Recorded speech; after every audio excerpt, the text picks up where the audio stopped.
আসসালামু আলাইকুম। সবার আগে বাছাই করা 10টি আন্তর্জাতিক খবর জানিয়ে দেব।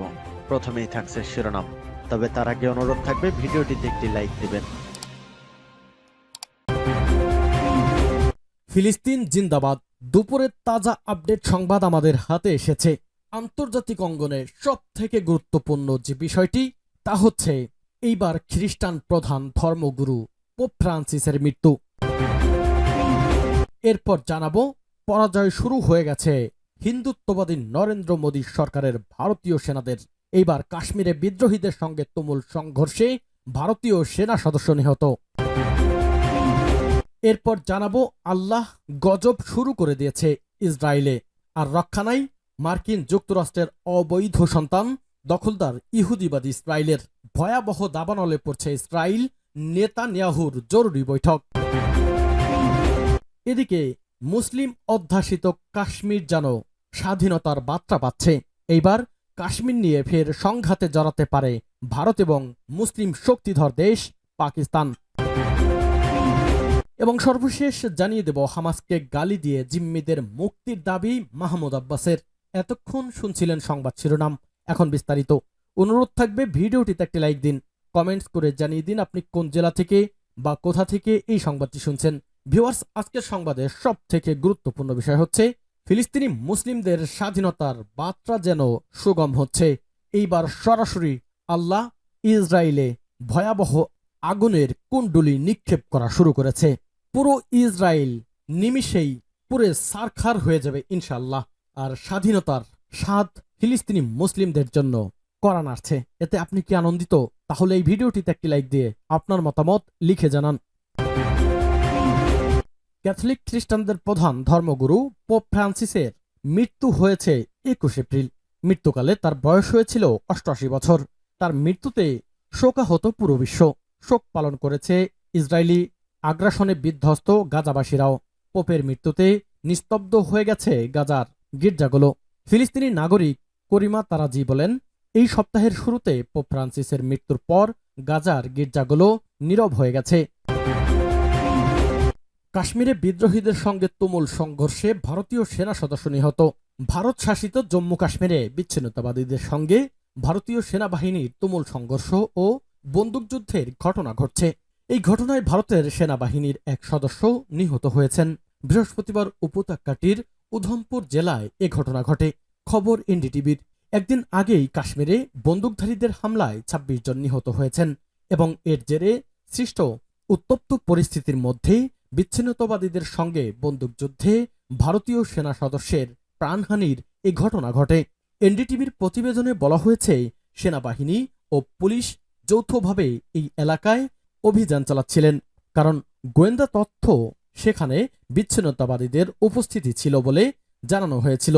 অভিযানের সময় দুদু বাসন্তগড় এলাকায় বিচ্ছিন্নতাবাদীদের সঙ্গে বন্দুকযুদ্ধ শুরু হয়। ভারতের পক্ষ থেকে বলা হয়েছে, বিশেষ গোয়েন্দা তথ্যের ভিত্তিতে জম্মু কাশ্মীরে পুলিশের সঙ্গে যৌথভাবে উধমপুরের বসন্তগড়ে অভিযান চালানো হয়। সেখানে বিচ্ছিন্নতাবাদীদের মুখোমুখি হওয়ার পর প্রচণ্ড গোলাগুলি শুরু হয়। সংঘর্ষের শুরুতেই আমাদের এক সাহসী জওয়ান গুরুতর আহত হন এবং চিকিৎসার সব চেষ্টা সত্ত্বেও শেষ পর্যন্ত নিহত হয়। মূলত ভারতীয় দালাল মিডিয়ারা মুসলিম অধ্যাসিত কাশ্মীরের পক্ষে যারা লড়াই করে তাদেরকে বিচ্ছিন্নতাবাদী বলে আখ্যায়িত করে। ভয়াবহ দাবানলে পড়ছে ইসরায়েল, নেতানিয়াহুর জরুরি বৈঠক। ভয়াবহ দাবানলে পড়ছে ইসরায়েল। তীব্র তাপ এবং প্রবল বাতাসের কারণে দেশটির বেশ কয়েকটি শহরে আগুন ছড়িয়ে পড়েছে। এসব শহরের বাসিন্দাদের ইতোমধ্যে নিরাপদ দূরত্বে সরিয়ে নেওয়া হয়েছে। আগুনের কারণে শহরের সড়কগুলোতে যান চলাচল বন্ধ রয়েছে। লাইনের কাছে আগুন লাগায় ট্রেন চলাচল বন্ধ করে দেওয়া হয়েছে। এমন পরিস্থিতিতে অ্যাডহক কমান্ড সেন্টারে জরুরি বৈঠকে অংশ নিয়েছে ইসরায়েলের প্রধানমন্ত্রী বেনিয়ামিন নেতানিয়াহু। বুধবার 23 এপ্রিল রাতে আনাদোলু এক প্রতিবেদনে এসব তথ্য জানানো হয়েছে।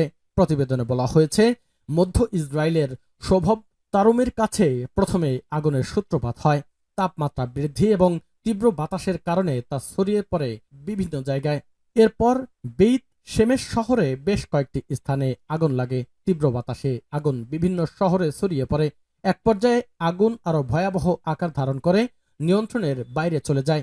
এছাড়াও সতওয়াল, বেইত মেইন এবং মেসিলাত জিয়ন শহর থেকে বাসিন্দাদের সরিয়ে নিয়েছে।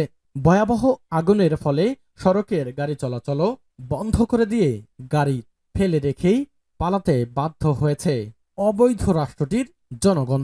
জনসাধারণকে সাবধানতা অবলম্বন করতে এবং ক্ষতিগ্রস্ত এলাকা থেকে দূরে থাকার নির্দেশ দিয়েছে পুলিশ। দাবানল ছড়িয়ে পড়া এলাকা থেকে জেরুজালেমে যাওয়ার গুরুত্বপূর্ণ সড়ক বন্ধ করে দিয়েছে তারা। বিমানের সাহায্যে আগুন নেভানোর কাজ ইতোমধ্যেই শুরু করা হয়েছে। আগুন নেভাতে গিয়ে 7 জন দমকল কর্মী সহ কমপক্ষে 9 জন আহত হয়েছে বলে খবরে জানা গেছে। আলহামদুলিল্লাহ, এইবার আল্লাহ প্রদত্ত গজব শুরু হয়ে গেছে দখলদার ইহুদিবাদী ইসরায়েলে। আর রক্ষা নাই ইসরায়েলের।